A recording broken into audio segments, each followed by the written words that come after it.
Good morning and welcome to What's New with Mike and Jeff, your Saturday morning hobby hangout coming to you live via the interwebs. I'm your host, Big Mustache Mike, and with me is the son of Russ, Jeff. How are you? Oh, that just kind of popped in my head as I'm sitting here looking at my mustache going, this thing is really starting to take a life of its It own. has taken on life of its own, my friend. Well, it's no shave-vember or whatever they call November, where guys aren't supposed to shave. Yeah, I know. I know what you're talking about, but I cannot remember what it's called.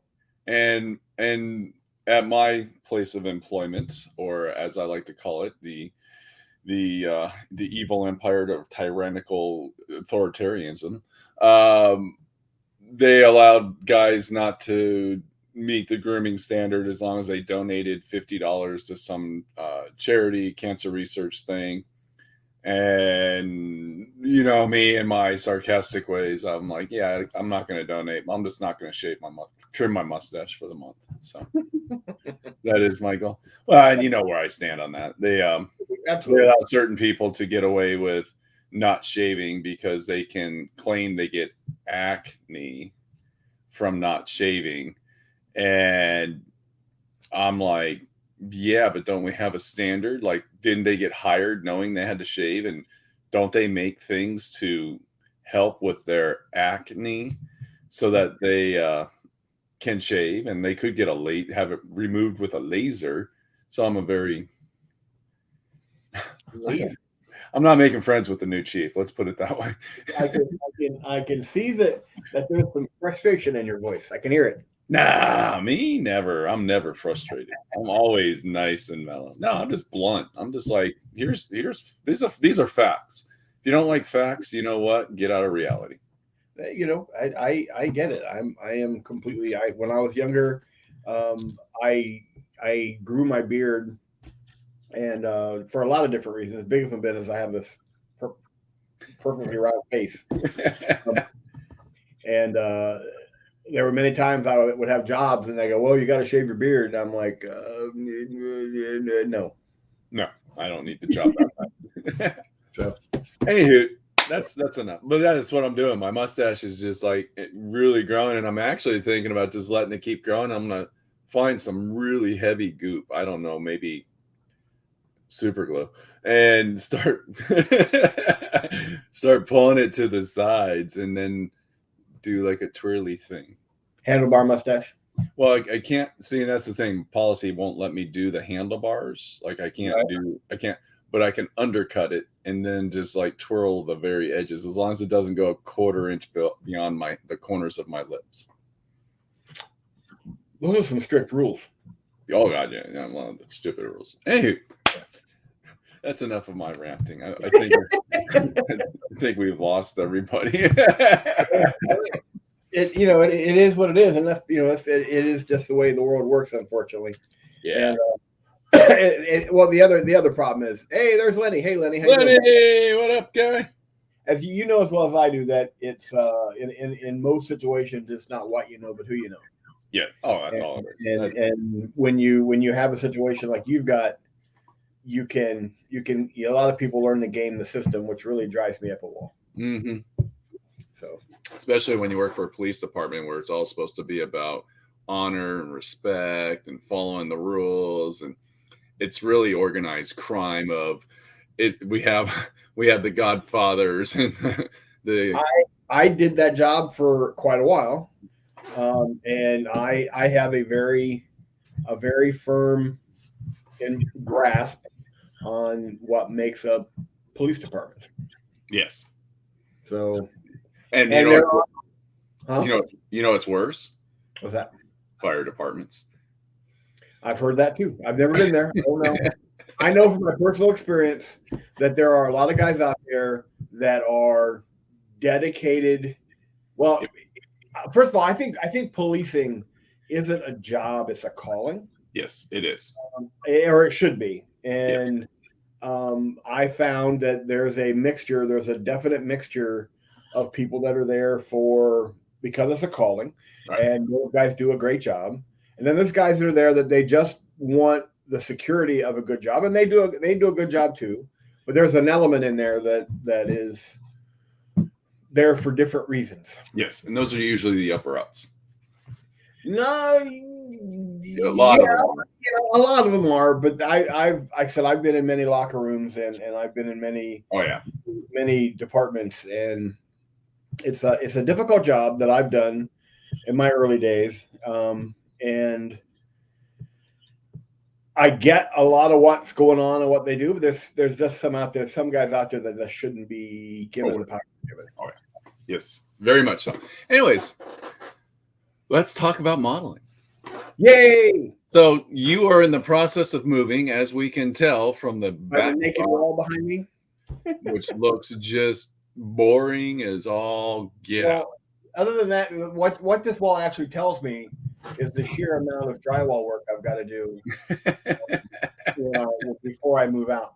But yeah, no, I'm moving the studio to my empty spare bedroom, which I haven't done. I've been here for in March April is when I actually moved, but I actually leased the apartment in February of 2019.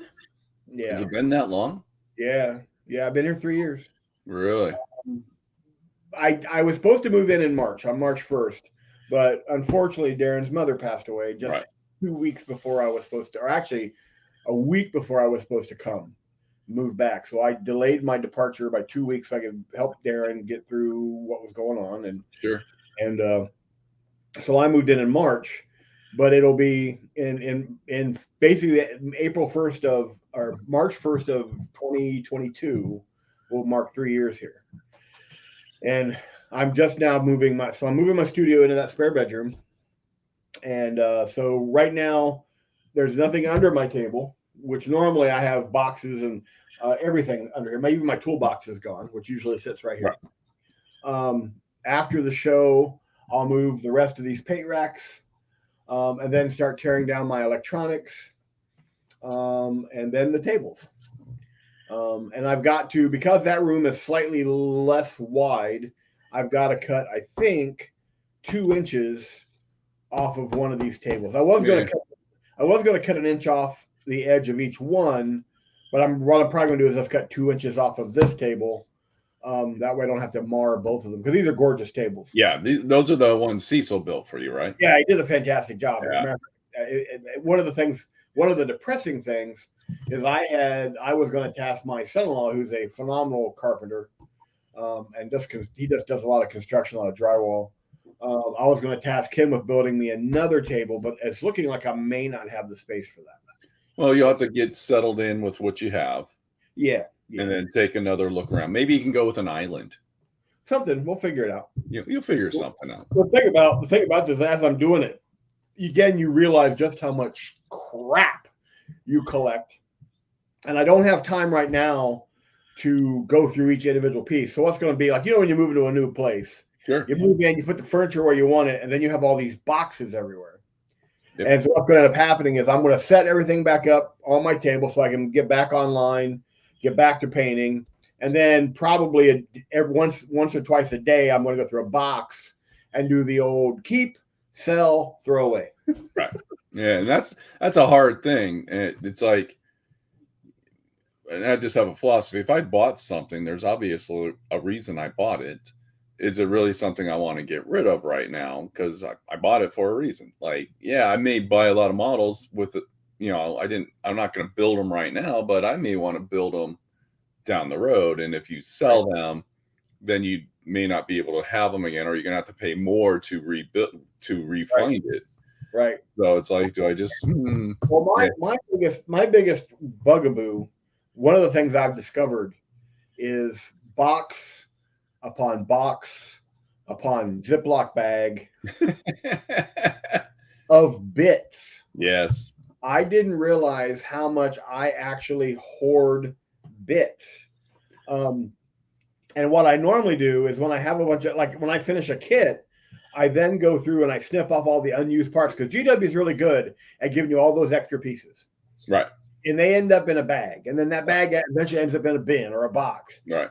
And I'm going through just going, I have so many bits that I figure from just looking at the bits when I was going through all the bits I have, I could probably build 2 more Predators or Rhinos and probably 3 more Dreadnoughts just from the bits I have.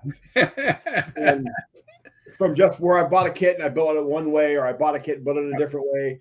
A lot of times I'll buy a kit just to get a couple pieces out of it, Sure. like the iconography or something like that. Right.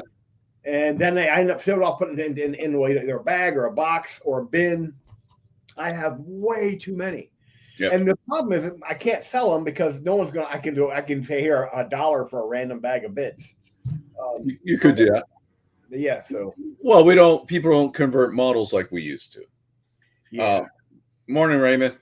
Hey, Raymond. Models are a little bit different the way they do the CAD sculpting and a lot of the stuff. And you don't get it's not as, you can do it. It's just not as easy. And it's more of an advanced skill these days. Yeah. Yeah. Especially CW can fit together so weird. And they're in such dynamic poses now. Right. There's less demand to do conversion work. Right.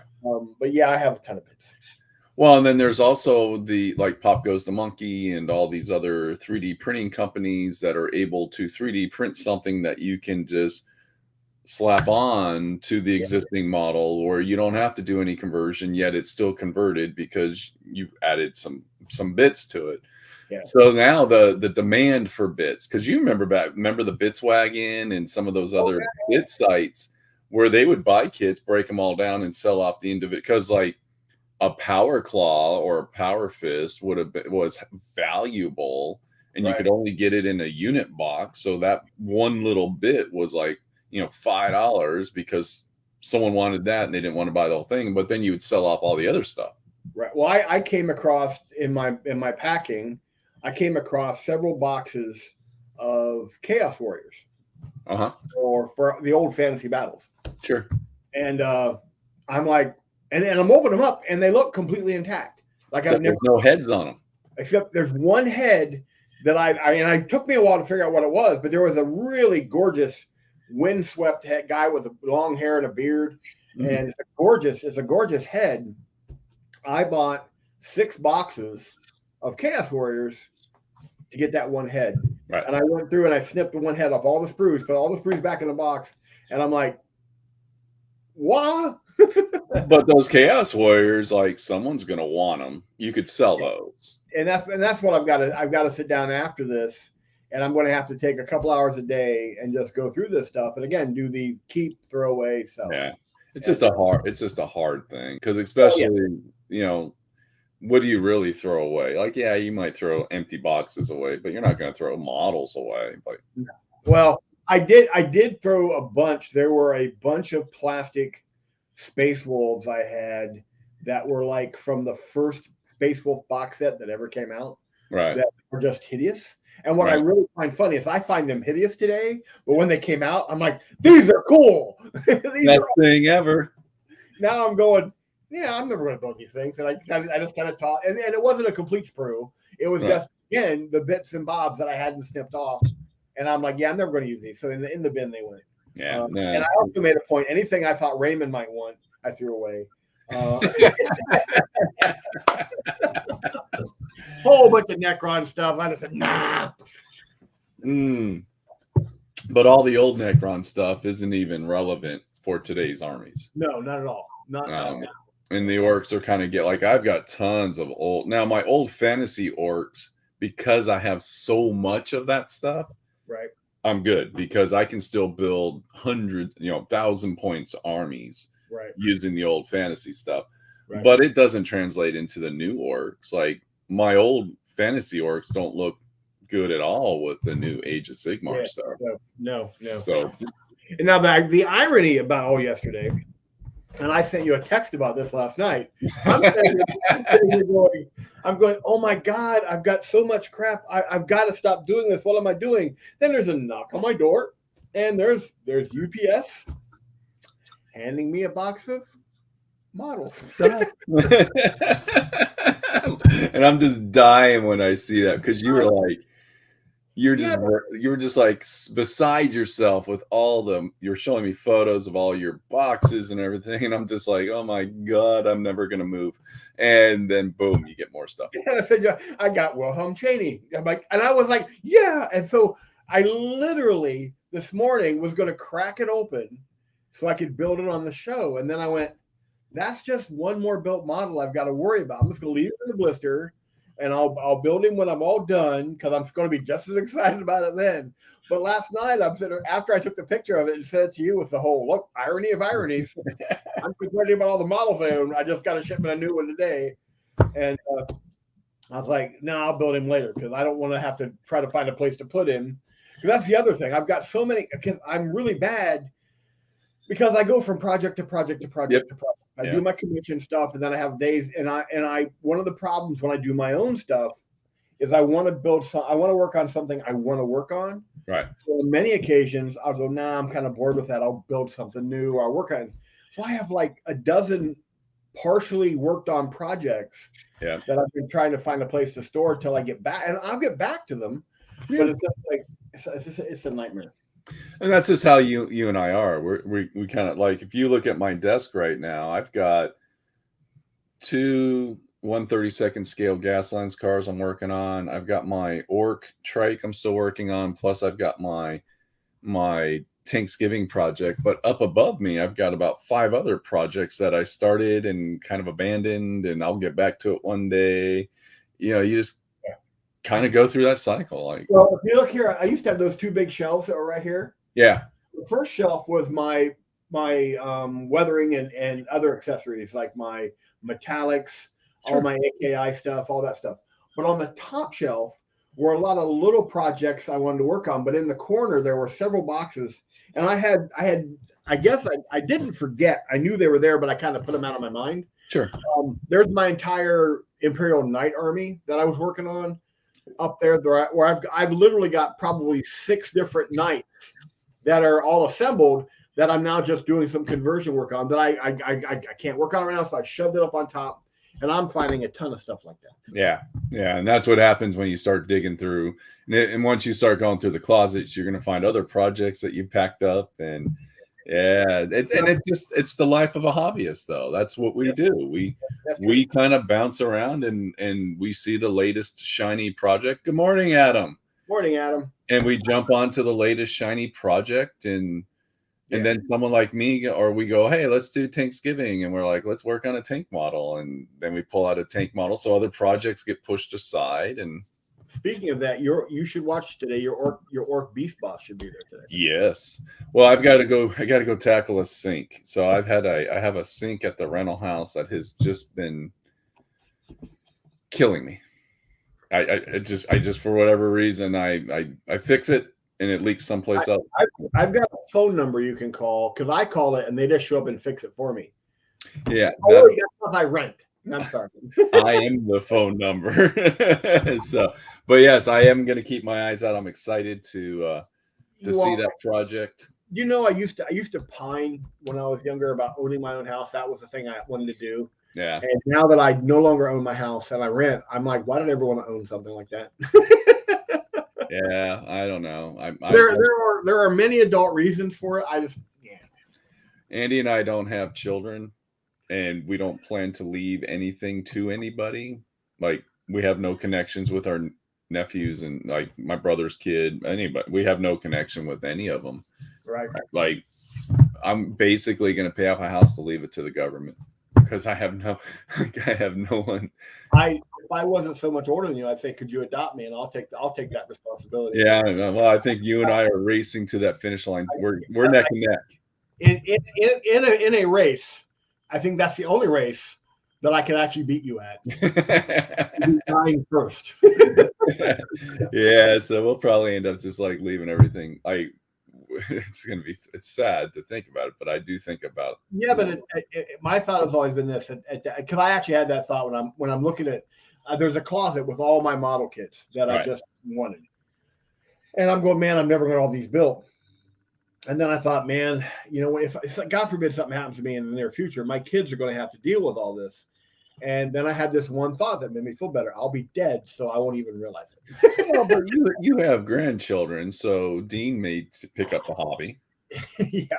You Well, know, if he's anything like he was when we bought that Pikachu, he'll be in the modeling. Just like yeah. So you got grandchildren, and they'll probably sell off the stuff to help pay. You can think about it as you're collecting, amassing this stuff to help pay for their college education.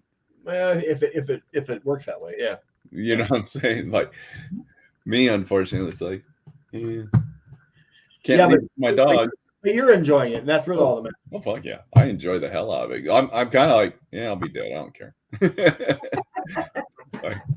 So my thing is when I do get to that age, like I'm gonna mortgage the hell out of the house. Like if Andy goes first and it's me, I'm gonna mortgage the hell out of the house. I'm gonna buy a Ferrari. I'm gonna go to Vegas and I'm gonna just do hookers and blow all weekend and just die deep in debt. Can you call me? I just want to be there to watch you do hookers and blow. Just I want to be in the room on the hookers part, but I want to see you. I want to see Mike in that mode. That would just be awesome. Yeah. What's trying to say? Building a model is the first step to the 40K addiction. Yes, it is. It is the first step. But at the rate GW is going, it's easy to get cured because it's hard to find models. yeah, it's been difficult. Very well, as things are just wonky, dude. Like I'm like, it may be time for me to sell off my Death Guard army because it's all in the box. Like it's all brand new in the box, and Death Guard's kind of I could probably make a pretty penny selling that box of Death Guard stuff off because no one can get it. Like it's hard to find. Like and just getting and Christmas is coming, dude, and people are gonna want their new shiny plastic come Christmas time. So I got a bunch of Custode stuff, and I got like Forge World Custode stuff, and I've been reading a lot about the shortage and everything else, and we're hearing there's a lot of new jobs, and unemployment's down. A lot of people just don't want to go back to work. I've talked. They don't want to go back into the office. I've talked to many people that have office jobs they're going, no, I'm not coming back. Yeah, and there's too many opportunities out there to go someplace else. Adam says he's going to get his own theme park with hookers and blackjack. Forget the theme park. And Lenny says I have an amazingly painted Death Guard army. I'm too lazy to sell it. I guess Adam's making a Futurama comment. There you go. Yeah, he says. I think that's what he was talking about up on the top. Yeah, he's just going to go with hookers and blackjack and forget the theme park. Yes, there we go. So, yeah, I don't sell anything. I don't do the eBay thing. I don't do the eBay world. I don't get involved in it. I have friends that sell. You sell on eBay. Other people sell on eBay. It's just not me. Well, the thing, eBay is actually, quite frankly, pissing me off. Sure. It used to be they did all their payments through PayPal. Right. Now they're handling it themselves. Right. Where beforehand, when a guy paid me, I had the money that day. I did until that dude F them over. Yeah. Yeah. And so now it's like a 3-day wait. Yeah. So it's like, And there's just too many. Like Lenny got effed over by somebody. Did we talk about that on the show? I don't remember that happening. What happened? I think he sold something, and I don't know if the guy said he didn't show up or whatever the thing was, but eBay's really remember. Yeah, eBay. They will. One of the reasons I stopped selling so much on eBay is they always side with the buyer, and you can get completely screwed. Yeah, it's when he sold his Blood Bowl team. Well, I got reconnected with an old friend of mine, and he's sold a laptop on eBay. He's going through it right now. Right. And the guy's like, oh, this thing's broken. And he's like, that's not the laptop I sent you. But he already knows eBay's going to side with the seller or the buyer, just like he said. And it doesn't really matter. It's over. The dude tried to varnish them and frost. That's not your fault. I remember that. I remember us talking about that now. He ruined, yeah. Saying that's what sucks, dude. And eBay immediately, because they don't make a lot of money off the sellers. They make a lot of money off the buyers, because that's what keeps, if as long, and buyers know this, and there's those types of people out there, like we were talking about in our, on our monologue coming in. There's just those types of people out there that take advantage of it. Where we solve the world's problems. Yes. Well, it's like the people that go into a restaurant and intentionally, say there's something in their food so they can get free food. There's just bad people in this world, unfortunately. What? Yeah. What? Yeah. Oh, yeah. I forgot. I had a momentary delusion. And eBay is just infested with. That's why I don't do the eBay thing. And if I was to sell anything on eBay, it's going to be shrink wrapped. And I'll sell through, like, if I was to do it, because that's where I sold my Magic cards through, was one of those I sold it type places, because they deal with that. Like, I don't have to deal with any of that. They pack it, they ship it, they take the responsibility for it, they take the hit if something goes wrong. You're not out anything, and there's a little bit of a guarantee, and you don't have to deal with any of the other stuff. And eBay will defend the I sell it places too, because it's a business. So it's not just, so there's those levels of, it's like why I use a tax accountant. I could do my own taxes. I use a tax accountant because the IRS is rarely going to audit anyone that gets their taxes done through like H&R Block, because they have a reputation of like not letting you cheat the system. Right. Yeah. So that's just my take. Anywho, as we've rambled on for the beginning of the show for 27 minutes. What's the word I'm looking for? Cathartic. It is. It's very helpful to hear.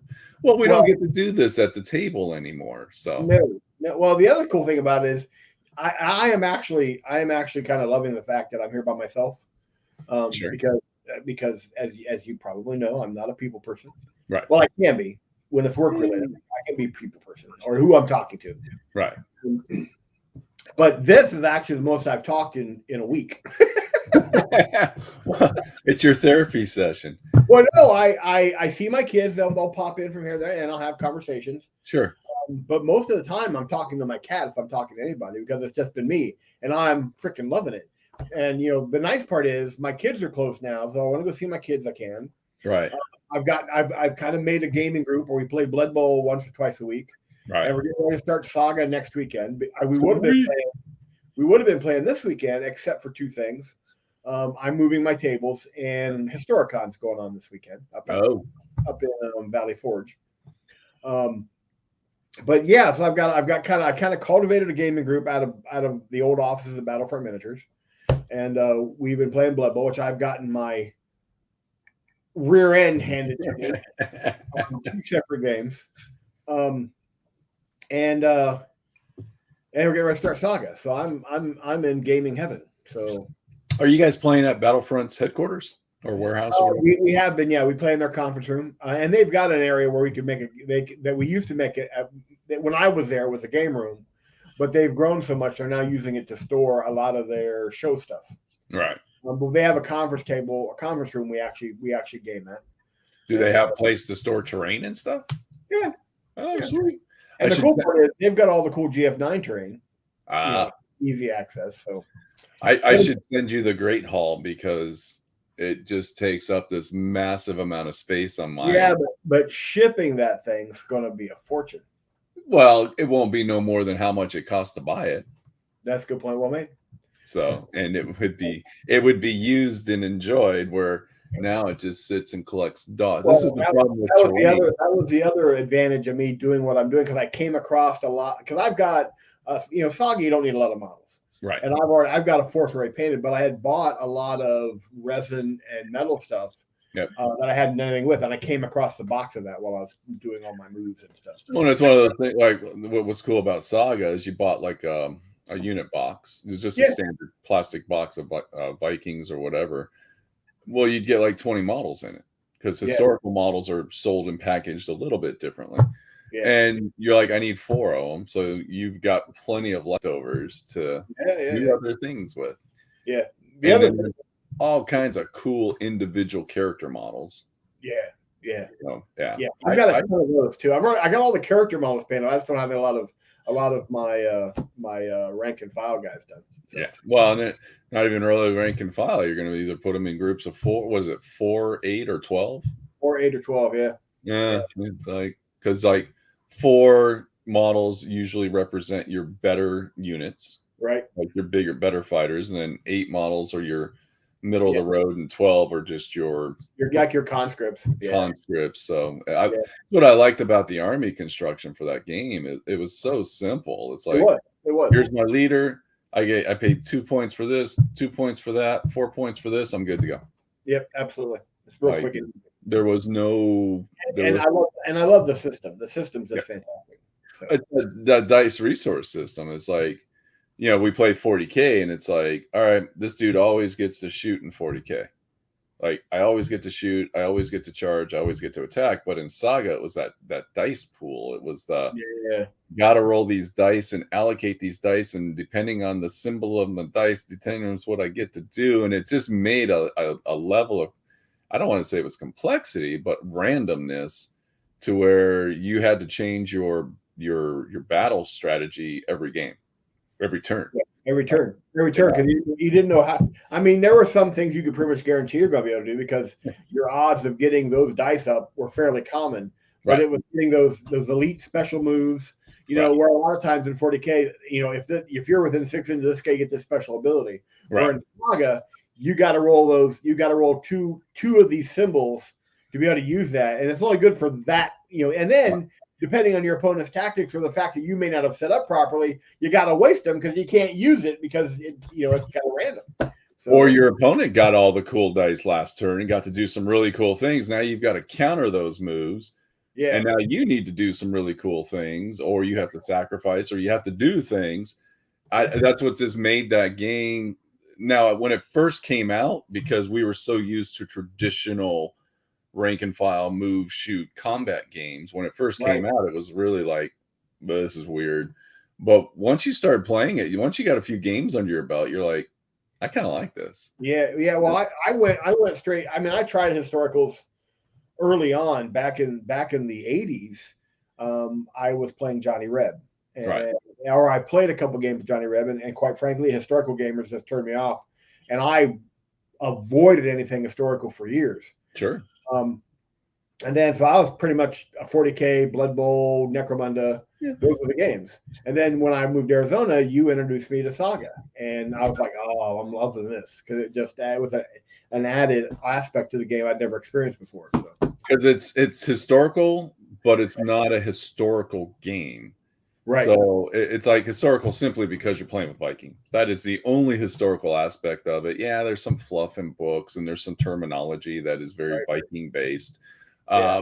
But the game mechanics itself, it's not move, shoot, combat type thing. It's those dice. It's those Saga dice. Yeah. And it just really adds this level to the game. But it's sad that the game just disappeared locally. Yeah, it did. It just kind of went away. Well, they came out. They've got to put out a new rule book. We're going to change all the stuff, and now you got to go out and buy all the new stuff. And it's like, why did we have to buy a new rule book, and why did you change all the stuff? Because that's where the business side of gaming gets involved. Right. Because because if you know as well as I do, hence the name of our show, people start something, they play it for a while, and it peaks, and then it slowly does this. Right. Unless somewhere in that decline, you introduce something else, and then that can pick it back up. The problem with that is, unless you put out something really phenomenal, and I think Games Workshop is a perfect example of that, because they went up to here, and then about 5th edition, 6th edition, they started doing this. Mm-hmm. And then 8th came out, and that brought it around. Right. And then I think 9th is a progression of that same thing, because I love 9th edition much more than any other. They're projecting. They're going up more and more. Right. Yeah. I mean, the 8th edition was such a great spike for them that I actually think it put the death nail, a big death nail in the coffin of Warhammer Hordes. Oh yeah. Yeah. Hordes. Yeah. There's still people out there playing Warhammer Hordes and all that kind of stuff, or War Machine and Hordes. War Machine. Sorry. Yeah. Yeah, but it's not as it used to be. The very popular game, because it was so competitive. And GW at the time, I think that was 6th or 7th edition, the competitive edge of GW kind of slumped down and it wasn't as competitive. And there are people that enjoy gaming simply for the competitive aspect. It has nothing to do with the fluff or the models or the painting. Yep. They just want to compete. And Hordes offered that mentality, but it was also their downfall because they were so competitive. It made it hard for new people to get involved. Yeah. But now GW is at that point to where they focused a little bit more on the competitive side. And I think it came out with 8th edition because 7th edition wasn't like hardly any tournaments taking place. It just wasn't what it was locally. And this is all local meta. This is local stuff. Yeah. And it wasn't until 8th edition came out that we started seeing the rebirth of the regular 40K tournaments and all the excitement around 40K. We helped feed some of that. Well, should we? I don't have any pictures today. Nope. So want to paint? Nobody posted anything. Let's paint a little bit. Oh, let's paint. We can talk and paint at the same time. Absolutely. I'm going to kidnap you because my lights are super bright. I hate that. I have super bright lights. Oh. So where I'm at with my Tanksgiving is I'm going to take full screen because the detail is a little, but I did some airbrushing. Can you see the black scorching? Oh yeah, it looks good. So thank you. So I just did a little black scorching coming off of the, I don't know if those are engines, guns. I don't know what those things are. They look like missile ports to me. I don't know that much vehicle, but yeah, I have no idea what they're supposed to be, but I painted them. Everybody online seems to do the same thing. So I like the color choice there. I cut the black or the actual base coat color. Is that the plastic or is that the? No, it's a red primer. Oh, okay. I went with a red primer and then I panel lined all the details because this has really good panel lines in it. A few of them were a little weak, but for the most part, panel liner was my saving grace on this. I've never used red primer before. Yeah, because that's how I painted up all my droids. They're just red primer, black wash, dry brushed, and just pull out a few things. I painted them up real quick. Cool. And then for the tank, I went ahead and I did the white inside there just to, this way when it's on the model, there's just a little bit of brightness where because the trooper is going to be sticking out of this. Yep. So I wanted some contrast between the tank driver and the tank. So that's why I did the white. And, pulling out some silvers. I got the guns that are going to go on the side that are going to be silver and all that kind of stuff. So that is where I'm at with my tank. Looks really good. Thank you. And then I finished the body for my my 1/32 scale Gaslands car. Oh, nice. So this is just the truck. I went with I tried a new technique with the weathering, with putting down the rust, airbrushing a coat. And I went with an airbrush coat for the blue because then I could wet sand it and that airbrush coat would wet sand real easily. Right. And I've started working on a gas tank that's going to sit back here like a 55-gallon drum. This is a 1/35 scale, like from scale Army tank stuff. Right. And I'll put it back there. To me, that's kind of like I'm going to say it's like filled with sand. So if someone's shooting from the rear and they hit that, it's just hitting the 55-gallon drum and stopping the bullets from going through. Just as it's just more of a cosmetic to take up some of the space in the back of the truck. Right. So, and then I've got this. This is the only gun. This is for demo purposes at the for Gaslands because that's why we're going with these bigger cars. Right. This is the Challenger I've started working on. So I had to fill in some body work here because this car is supposed to have like a back fin, and I think back fins look stupid on a lot of cars, and especially this one. Right. Because you have this big motor, which I put a big gun on. So that's the gun on the back of this thing. Oh, good. So that's kind of where I'm at. So I'll continue working on this project, but that's something I'm doing on my downtime. There you go. Hey, that's everything I've been working on. Well, I posted pics of my latest, commission work. I did the Void Raven for Colin, and I've got my the Custode bikes done. But I've had to kind of put all that aside while I do my move. Yeah, the move's important. So Well, I think it'll give me a little more peace of mind to get me where I've actually got a bit of a separation between what I do every day and and my personal life. right. Not that I have much of one, but I do have a little bit.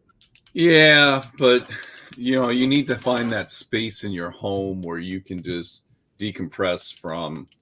And Yeah. anyone that says, oh, you get to paint models, how fun is that? You know what? Commission painting isn't a lot of fun. Well, one of the things, again, it's just like when I went to work for Workshop. Basically, I was thinking, man, I'm gonna be immersed in the hobby I love all the time. What they don't tell you is the first thing you give up when you take a job in the company is your hobby, because you end up working on, like, for example, with commission painting. Here's my schedule. I paint basically Sunday through Friday. Well, I take it back. Monday through Friday is my commission stuff, and I've broken it down to, I have on Monday, Tuesday, Wednesday is usually commissions for regular miniatures. Right. On Tuesday, Friday, I try to work on terrain, which most of that terrain is for the shop. Right. Saturday, and Saturday and Wednesday, I try to work on my own stuff because of the shows. Right. So I'll either start Wednesday working on a project, then I'll just carry that into the show Wednesday night. And like if I wasn't moving today, I'd be working on this, and I would just continue working on it for the rest of the day after that, if I didn't have other things going on. Sunday, Monday, and Tuesday are my other commission days, and then Thursday and Friday are the train days. Right. Well, there are many days when the show's over that I've been working on projects all week long that I'm kind of like, I'm going to go for a bike ride today. I'm not going to paint today. I'm not going to do this today. You just end up being, I work on it so much that what ends up suffering is my own stuff. I very rarely now get to work on my own pet projects that I want to do, which I'm going to change because I got to keep myself able to commission paint. I've got to be able to change things up a bit. So does that make any sense, or was I rambling? No, it makes perfect sense, because you are this is your basically your employment. To a point, yeah. Yeah, so that you attack it and you handle it like it's a job. Try to. So okay, I have a question for you. What's up? I'm going to zoom in here a bit. I want to get your opinion on how I should approach something. Right. As you know, I like to add some color to my stuff. And if you notice here, I've got the Harold Deathwolf symbol. Yeah, is here. Right. So that's going to be red because it's a black wolf, white star, and then a red field in the back. Right. So you got the perfect canvas there for that. Right. So I'm thinking I've got one on each side. Right. But what I'm thinking about doing is carrying that red on across here and making what's in here another pack marking. So it'll be we'll have that red and black claw mark going across the front of this. What do you think? But the challenge with that is it going to be too much of that claw mark going across the front of that vehicle once you got that turret on it? Yeah, there's how it looks. You wouldn't be able to see it from the side. Right. And quite frankly, if you look from the front. Yeah, but you're going to see the red and black. And when you see the red and black. So what I would recommend is start with maybe just going around the top, but don't go across yet, and then just see how it looks. Just do here. Yeah, I would, even if you go around to the corners. Yeah. And then okay. And then just see how it looks. Just say, oh, this is because red, that's going to be a lot of red. Yeah, it's going to be a lot of red. No, so that's why I would wait and see how it looks with just that red. Well, maybe we're going along with where we on some of the orcs we fought, where they say if it's red, it goes faster. Yeah, but you're not an orc, so you don't understand how that. We're the closest Space Marine chapters to orcs. But my take on that personally. That's why I asked. I wanted to make sure, because the other thing about it is I'm very much about spacing. And if you look, see if this was just a solid stripe, but see I've got these little indents where I'd have to either make those red as well Yep. to make it work. So I was on the fence about it. So you've given me some insight. So Yeah, hey, I would guys, if you're definitely. watching, please chime in. Let me know what you think. I would definitely just just do those side pieces and see. Go from The there. red is such a powerful color, especially on that blue. Yeah, no, you're right. You're absolutely right. So there It you can go. overpower. Mm-hmm. Dun, dun, dun. But I think it's going to look awesome. I'm And hoping. you are sending the owner of Pop Goes the Monkey's child to college because you keep buying a lot of his stuff. Well, I just ordered my next shirt, which is based on Rogel Dorn. I haven't. I can't remember the name of this new Chimperium hero, but because it's Rogel Dorn, which means it's the Primarch to the Iron or to the Iron Fist, and not the yellow guys. Where's the yellow guy? I bought it in yellow. Perfect. Yellow is a hard shirt to pull off too. Yeah, well, we'll see what happens. I don't ever wear them. I'm usually on the show. But, yeah. No, for me, it's a hard color. Imperial Fist. Oh, thank you, Lenny. All right, because I am old. My brain is old and feeble, and I do not remember things. Well, I do. I have a 486 processor, so my hard drive has to think on it a minute before it actually kicks up an answer. Got to spin up. Yeah, it's got to get old. It's like cranking on my old Xbox. You can hear the hard drive cranking. So I decided to paint these two guns sticking out the front black. All right. Just to add that splash of, I got to break up this red. There's just a lot of this red. So I just don't want you. Yes, that is so true. Hey, Raymond, if you're still watching, have you had a chance to start Hell Winter's Gate, the new audiobook from Black Library? Because I'm having it's really a hard, even to listen. I'm trying to get a cohesive story going on it, and I've had a hard time getting that going. So I didn't know if you'd started or not yet. One day, Raymond will be a Black Library author. We'll see him at a convention. He'll be like, "Who are you guys?" I don't know you people. I don't know you people. It's all right. It's all good. All right. Driving. Sorry. Oh. Well, don't be trying to text and drive or comment and drive, man. Yeah, be safe. Trust me, we are not going to say anything earthly important. Nope. All right. I think that works. I do have these like panels right here on this spaceship, and I'm kind of like, those probably need to be painted. I wish it didn't have any decals. Right. So, well, there's not a lot of markings on the ship. Yeah. It's actually a tank on the vehicle. There's not a lot of markings on it. So, but that would be to me, that looks like a plate where you would put some markings. Have you thought about watching the movie? No. Why would I do that? That just sounds silly. Reference guide? No, that just sounds silly. Can't I just Google it? Well, you can Google it. You just got to put the name of the ship in and go to images, and it'll come up. Yeah. I keep saying ship but it's not a ship. Well, it is a hover ship. The problem, this is one of those bad examples of artwork. Right. That's the art for this. Yeah. It doesn't give you anything. Well, and all the different colors they have, like this is really great art, but there's nothing to inspire someone for painting. And this is not like, this is being It's called Trade Federation Battle Tank. Yeah, AAT Trade Federation Battle Tank. I bet if you do a Google search for that, you'll find tons of finished models. Oh yeah, no, that's how I came up with this color scheme, because I know nothing about the droid army or any of the droid stuff. And I was just doing some research, and there was like a faction that was painted this rusty color, and I'm like, I could do that. Like, that sounds like fun. All right. Well, there's the first one. There's the first. Yeah, see? Yeah, that's a lot of red. Yeah, that's what I was afraid. It's just so much red. I made us put some knot work across that. Oh, that I could go with. I think the knot work would be.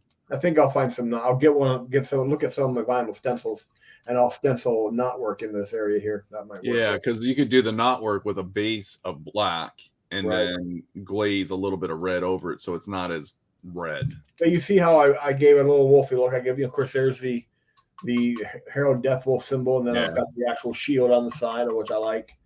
So there we go. That's perfect, dude. That will work. I wonder where Joe's at today. I don't know. I figured he'd be here since he can't be at Wednesdays. Yeah, he abandoned us. He's running some events at the shop. And, doing his job. Battletech, I think, isn't it? No, he's doing Kill Team. Kill Team, that's what he's running. I like the new Kill Team rules. I have not played how they play movement is kind of weird. But I got to tell you, though, I've been really enjoying the battle reports on Warhammer TV. Yeah. More or less, they give me insight into how the games are played. Well, they do a really good job of explaining the rules. Yeah, what they're doing, and where unfortunately a lot of the, if you watch battle reports from like competitions and stuff, like the it's not a place to explain rules. That's competition battle reports. Like, you're watching actual competition, right? But GW's whole project is selling models and selling the game. Yep. So they want theirs to be a little bit more. So Lenny, have you got back to painting more, or are you still in your I'm not really hobbying much, because you're doing a lot with your game, but I still need to set aside some time to join you guys because it really sounds fun. Yeah. It's the new thing anymore is streaming RPGs. It's because it's an easy way to get everyone together. Yeah, absolutely. So, well, I actually think the lockdown and how we've actually gone more to, streaming, I think that's going to really kind of change how a lot of things work. Yeah. Well, that's why a lot of people aren't going back to the office, because they realize they can do their job from home. Yeah. And so I'm not necessarily against it. So. Yeah, unfortunately, though, the only person that benefits from that is the corporation you work for. Doesn't have to have an office. True. So they're the ones that save the money, unless some corporations will probably pass those savings on to their employees. Then he says he hasn't been painting much. He's probably going to take the rest of the year off and start again with Vampire Counts in 22. His elbow has been bothering him. Well, I can understand. Yeah. Well, take care of your elbow. Yeah. I've got a great tennis elbow joke, but I can't tell it on the show. Uh-oh. Yeah, probably not. All right. Yeah, this thing's just got a lot of little details. Nothing too earth-shattering.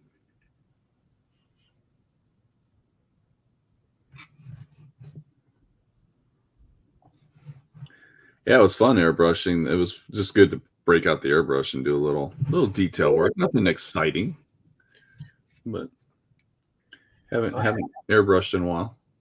I usually organize my airbrushing for a day. I'll pull every project I know I got to do airbrushing on, and I'll set it up, and then I'll just go from one project to the next and get all my airbrushing done in a day, so I don't have to.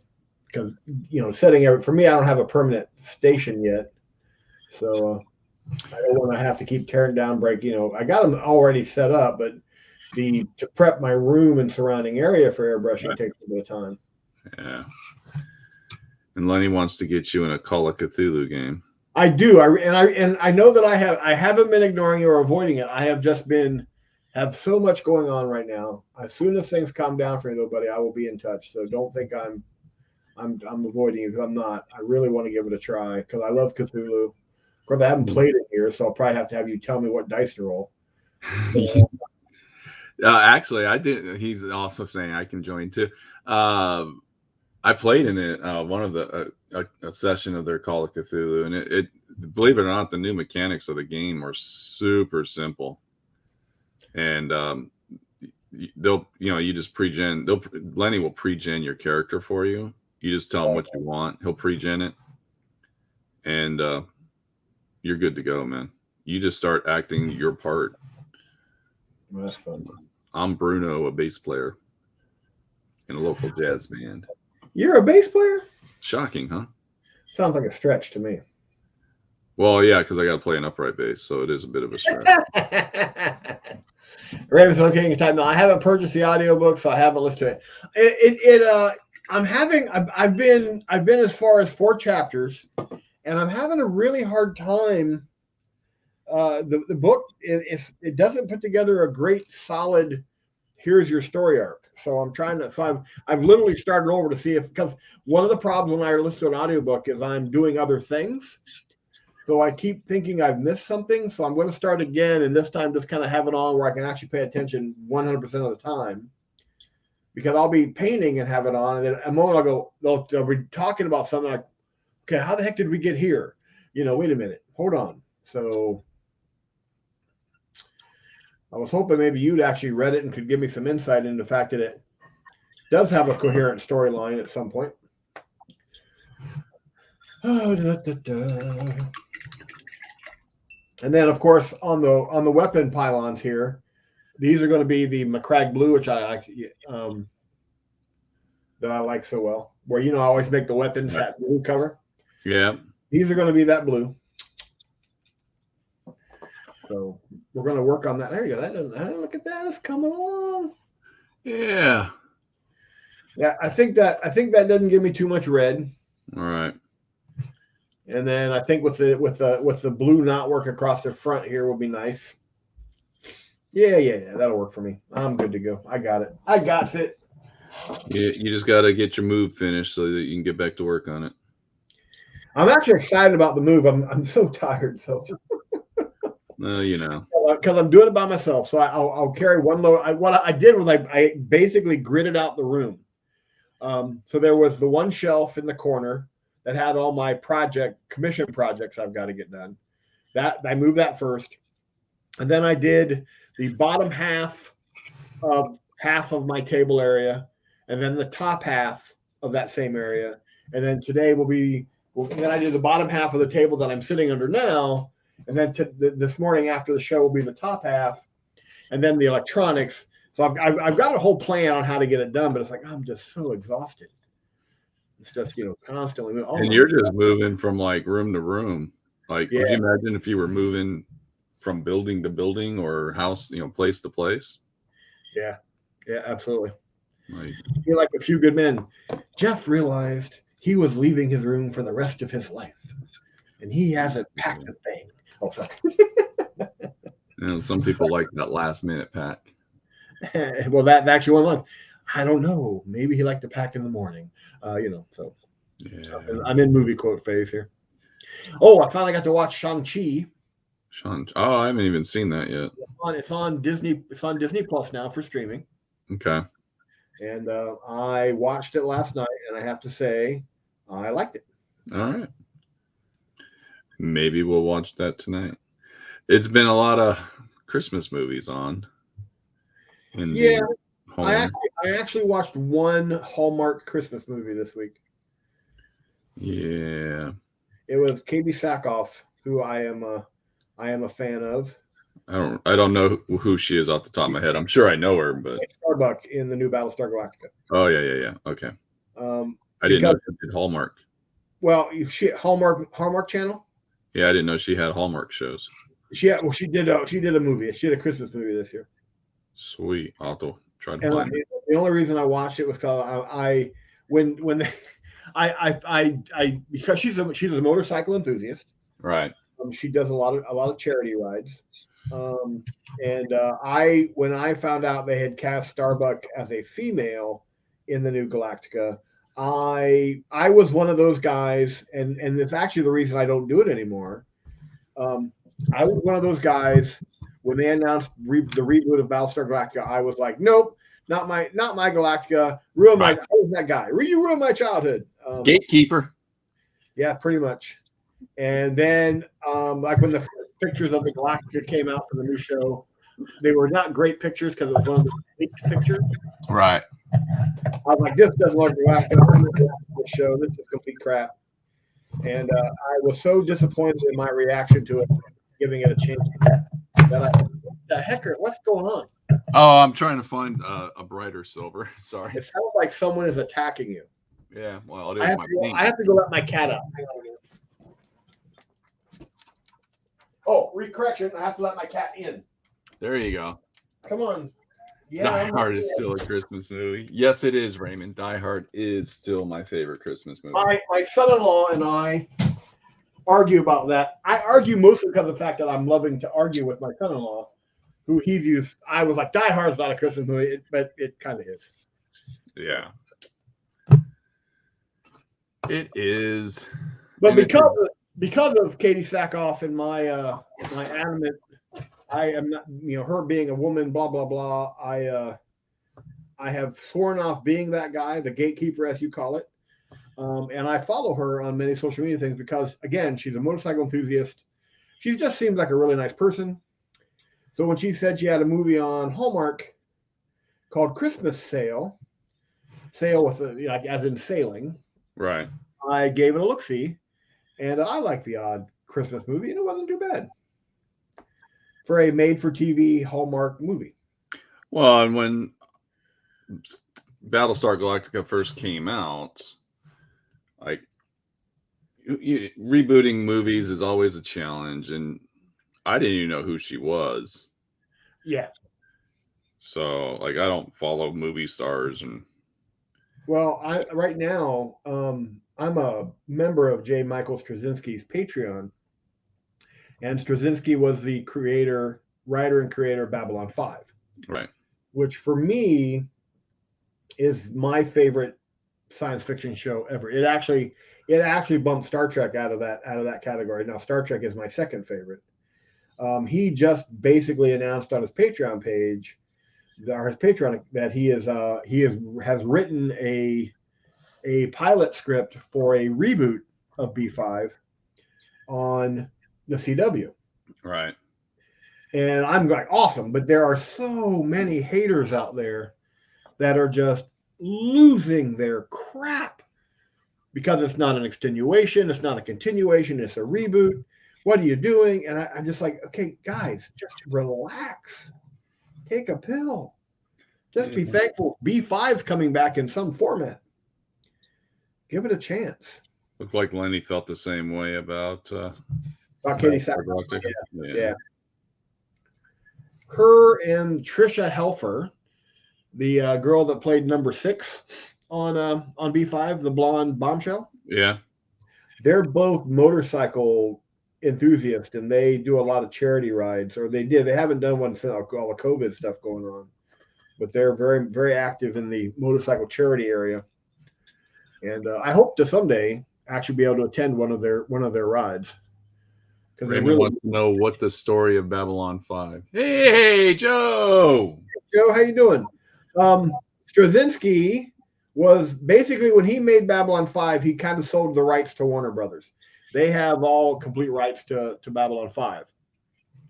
So he doesn't have any control over it, but they approached him to basically do a reboot on the CW. And they've asked him to head the show and write the pilot, basically write the script for the pilot, which he's submitted the first draft. He's doing rewrites now.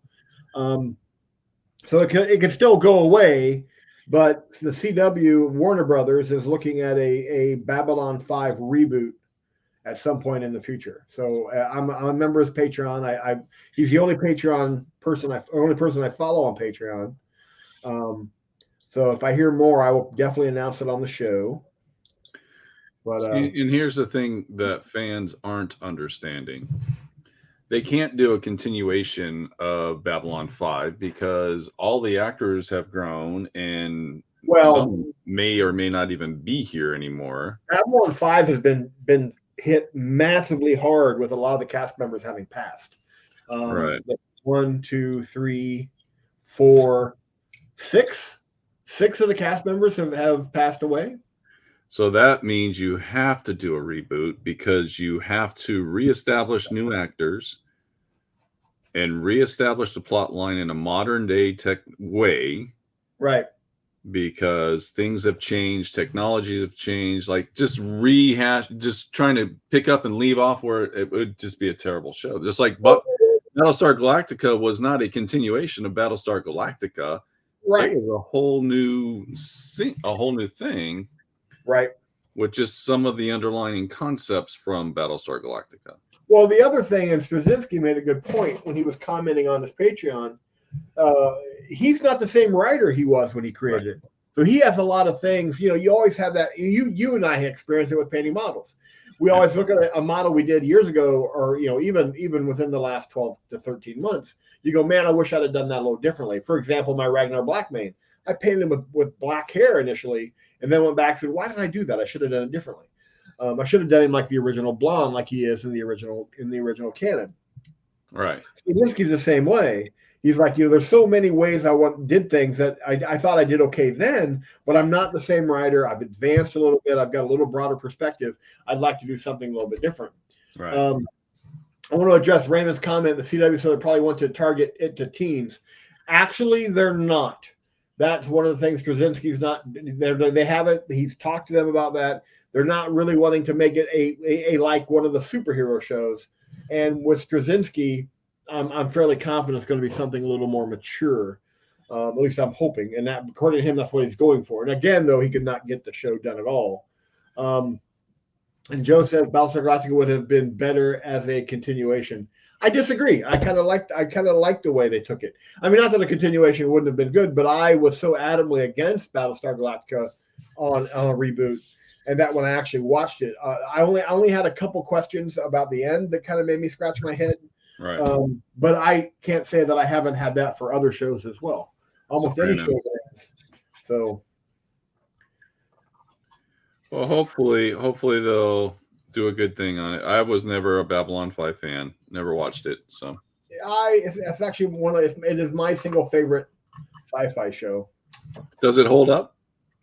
For me, it does, and for a lot of the other fans, it does. Babylon. What made Babylon 5 different at the time? It was one of the first shows on television that had an ongoing story arc. Right.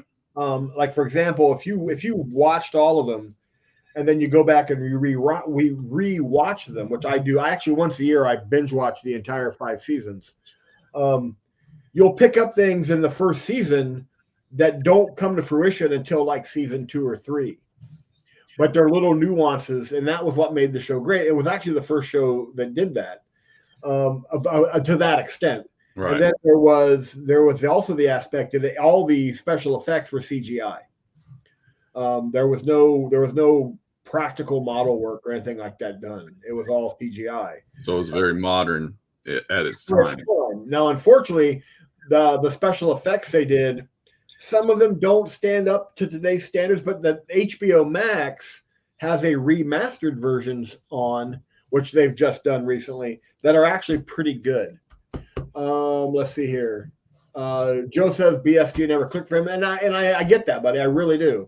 And Raymond says I never saw it. Saw some Andromeda and plenty of Stargate SG-1, but no Babylon 5. I loved Andromeda, which I thought was really great. I thought it ended weird, but Stargate SG-1 I just found phenomenal because that movie and that series was just great. And I tried to binge watch that, but there's too many, too many seasons. Too much to watch. Too much. They're just to give you that quick. That's what my blue is going to look like. If you see. Oh, very nice. Yeah. That's going to help. So that'll break that up a bit. Cause I like the weapons being blue. Like for example, here's going to be that McCrag blue. It's my little tribute to Mr. Gilman, Mr. Gilliman. Gilliman. Ghillie Man. So in his ghillie suit. So what I'm doing is I'm painting these little, I don't know what they are, these little circular things. I don't know if they're windows or what they are, but I'm just painting them a bright silver. And then what I'm going to do is I'm going to hit them with contrast paint. So I'm probably going to go with like a red contrast paint over them. right. Just to create kind of a little bit of a glazy kind of a look. Right. Over the silver, just to break that up. And I think that's the only, I'm done with color. I'm not going to add any more color to this thing. Raymond says that Andromeda and Babylon 5 were just always on. Yeah, that's one of the problems with syndication. They get thrown on when they have a space. Right. So I never watched, but the good thing about streaming is I can watch it all now. yeah, well, if you get a chance to, have you? You probably haven't, but I was keep hoping you're going to have watched that Leonard Skinner documentary. I was thinking, last night, I was like, and I was home alone. I didn't have anything really going. I'm like, oh, I should probably pop on that Leonard. And then I found YouTube stuff, and well, you know, I know how that goes. Absolutely. I went down the YouTube rabbit hole, and I forgot everything. It was just a really good documentary about, and I know you're into bands. Yeah, but I didn't realize that Van Zant, he was the cause of some of the members leaving the band. Sure. Because he had a nasty streak in him that I never knew about. It was just kind of nice to get some insight into the band and how they approach their music. And I'll get around to watching it. It's just one of those things. It's like I usually pop on YouTube, and right now I'm going down this rabbit hole trying to learn about a game called Samborum. Oh, I thought you were worrying about magnetic fishing. No. There's this RPG from Free League Publishing called Samborum. You've really been hitting the RPG stuff pretty hard. Oh yeah. It's like well, because I can play by myself now. Like solo rules are out there for all these different game systems. Like, so I don't need a group. I can just sit down, and I like to journal. I like to write. Right. And that's what solo RPGing is all about, is you're just sitting there writing, my character, you entered the bar. What's going on? You roll on some charts, you get some keywords, some buzzwords, and then you kind of write, well, the bar is, packed and it's busy, and you got these sounds, and you get all these charts, like just words from these charts to kind of describe what's going on. And there's mechanics out there to help drive the story. Right. So that you're not just railroading it down a certain path. You fate charts and stuff. It's just fun. It's just neat, but I get to write. And I just love to sit out back, smoke my cigar, and write in a journal. Like that's basically all I'm doing. I write a lot too, but because my therapist told me it was helpful. It is helpful. It is. I'm actually working on creating my own little RPG for my own sake. Not something just for my own personal sake. There you go. Just so for journaling, just for me, like basically a game for me to write in a journal about my life is what I'm looking at. Nothing wrong with that. Yeah. Raymond says, let's see, I just got a really cool Cthulhu Mythos themed RPG dice set, The Eye of Azoth, and from Infinity Black. Oh, okay. Yeah. Infinite Black. They probably have little tentacles that come out and change to the number you need, because that's what that's Cthulhu. Yeah. All right, so I'm at a stopping point, buddy. Let me just finish this little extra here around this gun turret. And Lenny is agreeing that those are awesome. Yeah, so what I'll do is I'm going to hit these little silver spots with just some red contrast, because, a regular red on top of this rusty red, that will be my only primary color on this model. So that will draw your attention in. Everything else, all the other colors are neutral. Right. So that's the only, primary colors I'm going to have on it. For anyone who disagrees with the number. Yes. Those are kind of dice, Raymond. All right, well, I'm switching cameras. All right. I got to kill lights. I just did that. This is what happens when you live stream in studios and you don't have video editing software that you can use on the fly. Do-do-do. There he is. Oh, I also devised a way to have my banners in my background when I stream now. So Oh, sweet. Can't wait. We just got so Andy's on the list to get a Ford Bronco. yeah. And well, with all the problems and things that it's been delayed. Well, they send us these little gifts. Like I think they're just trying to keep us interested in the Ford Bronco. Sure. Like, hey, we're still thinking about it. And we just got a Ford Bronco flag. Like, something you could tie onto the back of your Bronco so you can wave a flag. It's actually really, really nice. And it's not like a cheap nylon flag like you see a lot of people flying on their vehicle. It's like some really heavy duty stuff. So I'm kind of curious how well it will hold up. Yeah. So, yes, I'm sorry, I'm distracted by my cat right now.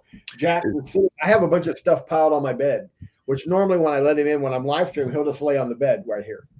But now he's walking around and he keeps looking at me like, dude, what the hell? You move stuff. What are you doing? Cats all my cool places that I used to lay, you've destroyed. Cats don't dig change, man. They don't. Lenny says I want a new Bronco. I'm poor, so that's not going to happen. But they're pretty bad ass. Well, Lenny, when we get our Bronco, if we get it, again, we don't know what's going to happen. There's lots of shady car dealership stuff going on out there. Well, I've been reading about the whole supply shortage, and one of the things I discovered in my reading is that one of the reasons so much of our stuff now is imported. Right. And like even car manufacturers, like everybody thinks, that Harley Davidsons are U.S. made. Well, they are, but a huge percentage of parts are shipped in from other countries.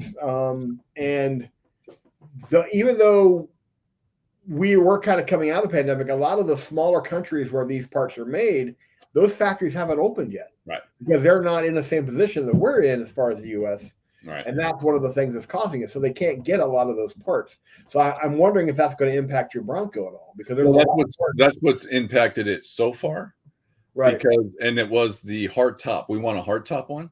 Right. Because we can remove the hard top, but we don't. It's also the soundproofing and all that kind of stuff. So they're having a problem getting the hard tops manufactured because it's a lot of plastic injected molding, and obviously that's not being done in the U.S. But that's the big holdup. Now they're supposedly beginning of December going to put Andy's Bronco actually in production. Right. But one of the things is like dealerships are trying to discourage the people that pre-ordered from getting their Broncos, because we're guaranteed the price through Ford of exactly what we're going to pay for it. Right. And they can't jack the price up at all. They can't do anything to it. So what they want to do is discourage us from going to get the Bronco, so that way they can put it on the lot and sell it for more than what we're going to pay for. So and you have to, and that's why Andy saved all of her emails. She's got all of her documentation. Like this, some people have really gotten screwed out of their Bronco. And it's unfortunate that you have to do that. Right. So we saved everything. Andy has got like all this stuff. So when we walk in there, it's like, no, this is what we're paying. Because they like to like add on things. Oh, we put helium in the tires and now you got to pay another $200. No, I'm paying this. We've placed a special unicorn in your exhaust system. Exactly. But we're getting a 2-door. So Lenny, when we get it, I'll come pick you up one day and we'll go for a ride, because what else do you do in a Bronco? You drive around. But we got like the camping version of it. Right. So it's got like a 110 outlet converter. So I can like plug in a 110, like a regular thing. Yeah.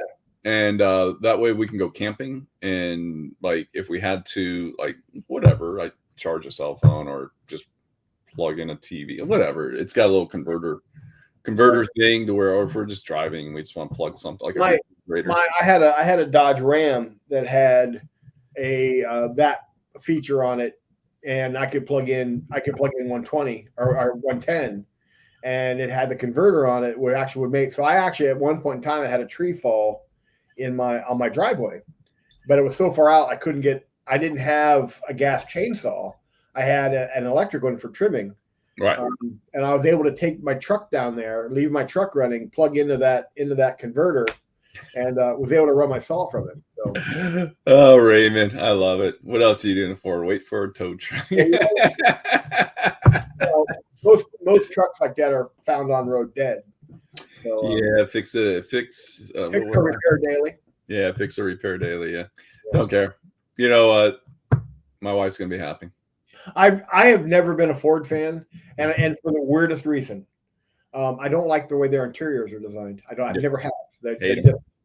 Yeah, I hate the way Fords do. I'm a Dodge guy. So the only reason we became Ford, we were Chevy people forever. Right. I've had Chevy trucks, we've had Chevys, Chevy. And they didn't. Ford's the only company that was financially able to handle the recession without taking a government bailout.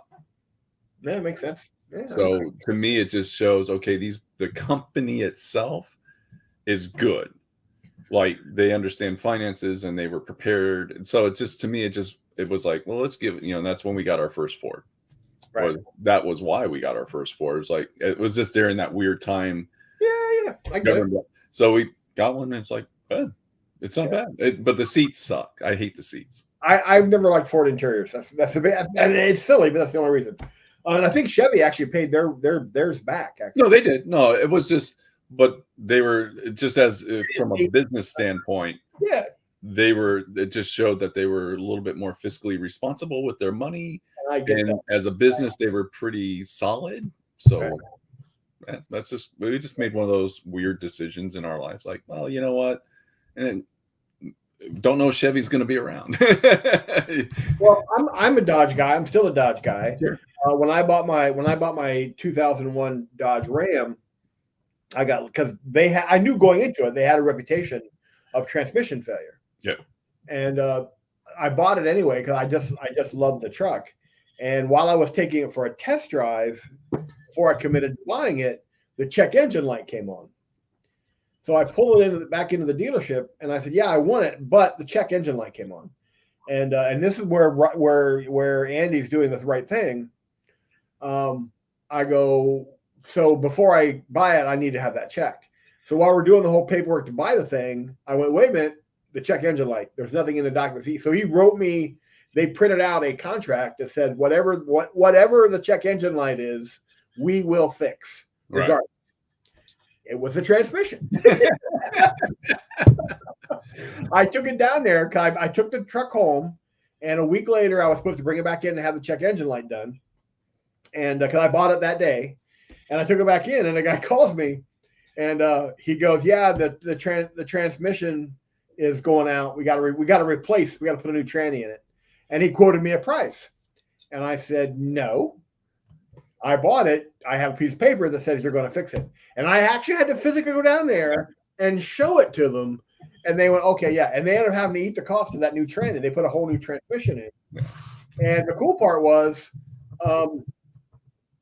they basically did the transmission. And I said, "What about the transfer box for four-wheel drive?" Sure. He said, "Oh, that's fine." I said, "I know enough about cars that if your tranny is going bad," and they gave me a piece of paper. They said, no, it's fine. I said, I want it in writing. I want to guarantee there's no problem with it, because if it goes bad and you guys haven't done something to it, you guys are, and right. They basically said, yeah, okay. And 9 months later, it went out. And here's my piece of paper. Here's my piece of paper. Yeah. So there you go. Do that. Looks like Raymond has no loyalty when it comes to cars.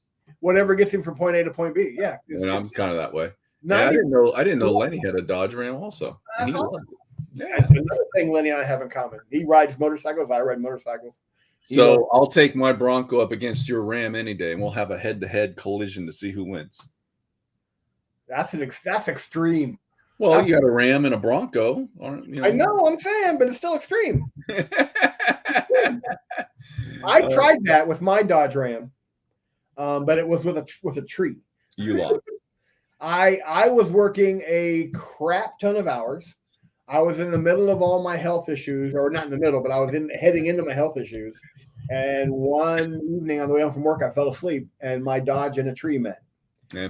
And luckily, I was asleep, or I would have probably been hurt worse than I was. So. Mother Nature always wins. Yes. And I'm obviously going to lose because Lenny's truck is 20 years old. So the new vehicle is probably 90% plastic. So, yeah, I think Lenny wins. Well, the other reason I love my Dodge Ram was I had that Ram ran like a top, and of course I had a new transmission in it.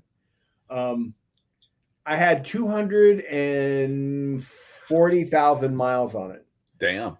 And I actually, when I broke 2,000, I sent a letter to Chrysler saying, "Hey, I got to tell you, my truck's fantastic. I love my truck. It's at this many miles." And just because I so many people are quick to complain, very few people are quick to compliment. Sure. And I was like, man, I got X number of miles on this truck. I got to let somebody know. And about a month later, this package shows up from Chrysler, and they sent me, and I still have it. I have it hanging on the wall with the truck license plate. It's a 200,000 mile plus club Dodge Ram. Ah, sweet. I thought it was awesome. So I don't have a Dodge Ram anymore, but I have that. So isn't Subaru known for the best, like, people? They have like 400,000 miles on their Subarus or something. Like, I think Subarus are the ones, for whatever reason, those motors just keep going and go, and that's what they should. Like, a motor shouldn't fail as much as they do these days. Well, do you remember when Dodge had that 10-year, 100,000 mile, whatever it was, warranty on their trucks? Right. That was about the time I was buying my Dodge, and I ended up buying a used one because I couldn't afford quite the big one. And I asked him, I said, "Well, how, this warranty, you say it's 100%, but really what's it mean?" And the salesman looks at me and he goes, "Listen, if you buy this truck and pass away, unfortunately, God forbid, and your wife decides that you love the truck so much, she's going to put you in your casket, put the casket in the bed of the truck, and bury you and the truck together for a year, and then your wife changes her mind and says, 'I want the truck back,' and we dig the truck up and they pull it out of that grave that you're in, and it won't start, we'll fix it." Oh. And I'm like, that's a hell of a warranty. Joe made a comment: LA versus Denver, so obviously Rams versus Broncos. Yeah, there you go. Subaru had those weird motors. I think they called them a box one. Yeah, I don't know what Subaru's motors were, but they have like that 400. They have a massive. They used to do commercials about it though, and it was like a big marketing thing. I don't see those types of commercials for Subaru anymore. Now you just see their modern car thing. So I don't know if maybe things have changed with the Subaru motor. Yeah. But if we get the Bronco, that'll probably be Andy's last car till she retires. Well, that's a major thing. It's huge. Yeah. I washed my Hummer yesterday.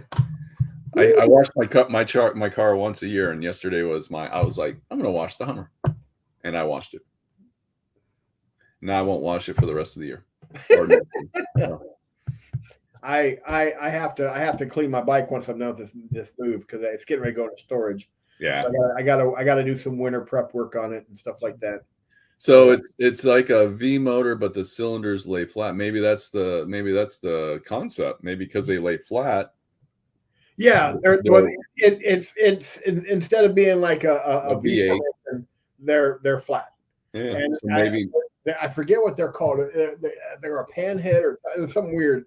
But a buddy of mine used to drive an RX-7 that had a rotary engine in it, which I thought was very cool because they only normally use those in aircraft. Mm-hmm. So, yeah, neat stuff. Anyways, everybody, thank you all very much for joining us as we go down all kinds of weird different paths and talk about weird different things, because what else are we going to talk about? That's what we do. It's like hanging out at the game shop. You never know what the conversation's going to take. What Saturday and Wednesday are you and I hanging out to chat, and we just invite people to join us? That's really all that is. It's kind of like everybody else is like picked up the phone as we're on a phone conversation, and they're just listening in on our conversation. But they're able to write comments and we can read them. So thank you, Adam, for joining us, bud. It's always good to have you here. Yeah, it's great seeing you guys. And think of me while I'm doing because I got to move these tables by my lonesome. So. Oh, I thought your son-in-law. Yeah, I didn't ask. I have burdened my son-in-laws enough. Believe me, if I can't get them moved by myself, I'll be making a phone call today. Going, help. All I know I'm going to hear later on. My back hurts. Well, the cool part is, at the end of the day, if nothing else, I'll just take these tables apart and assemble them. Drag them across the floor. So I will get it sorted out one way or t'other. So all right. So hopefully Wednesday night you'll have things in such a way that we can at least try to stream. I'll let you know, and I'll post on Facebook how my I'll post. I'm probably gonna be posting pictures once I get the tables moved. Right. So, hey, good. Here we go. So then it's just a matter of getting my electronics set up. I'm hoping it works, and I'm fairly confident that it will. What could also be is I get it done Wednesday morning, then collapse and fatigue and just can't do it. So that's kind of where I'm leaning. I'm kind of leaning that you're probably gonna be just like, okay. I'm done. I am making no promises, none whatsoever. Nope, so, nobody ever makes any promises. And I will do my best. So there you go.